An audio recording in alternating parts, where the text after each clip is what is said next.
Start by selecting Utilities or pressing F6, then select Part Management. This will bring up the parts list where all parts in the parts directory will be listed. To edit a part, double-click it or select Edit under the Parts menu. This will bring up the part number editor, which has three tabs: a General tab which holds descriptive information about the part, a Properties tab which holds part parameter and properties information, and an Advanced tab which holds more specific part information such as manufacturer and creation date. The Properties tab holds parameters and properties about the physical part itself. For example, this part has a gain of 1, but could be changed if testing parameters required it to.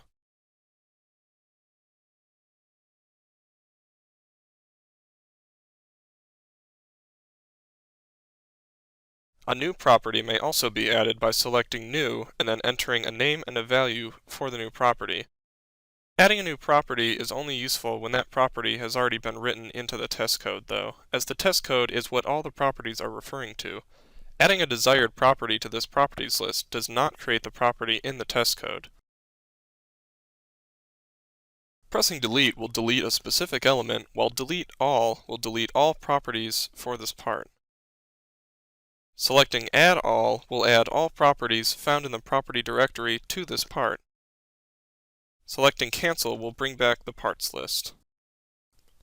Creating a new part can be accomplished one of two ways. The first way is by selecting the Parts menu and then selecting New. This will bring up a prompt to number the part.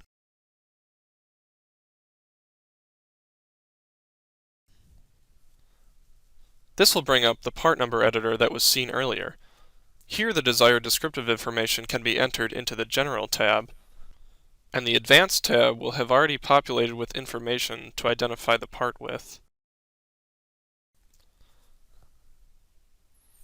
The Properties tab will not have any preloaded properties, so unless there are specific properties required, it may be easier to load all properties in the property directory by selecting Add All, and then deleting unneeded ones.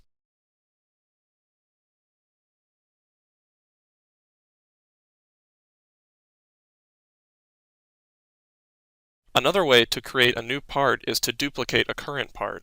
This is especially useful if the new part has similar characteristics to the current part and would only need one or two property changes.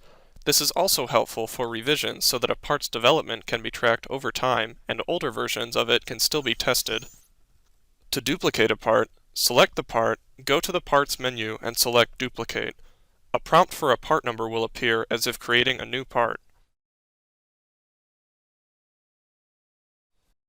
After creating a new part name, the part number editor will come up. Unlike with a new part, the fields will already be filled out with the current part's information, including properties. This makes it easier to just change a value instead of setting up an entirely new part.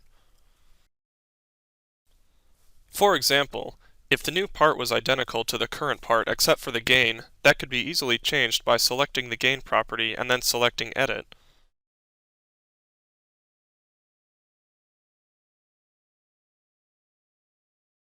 The description of the part may also need to be changed to match the new properties.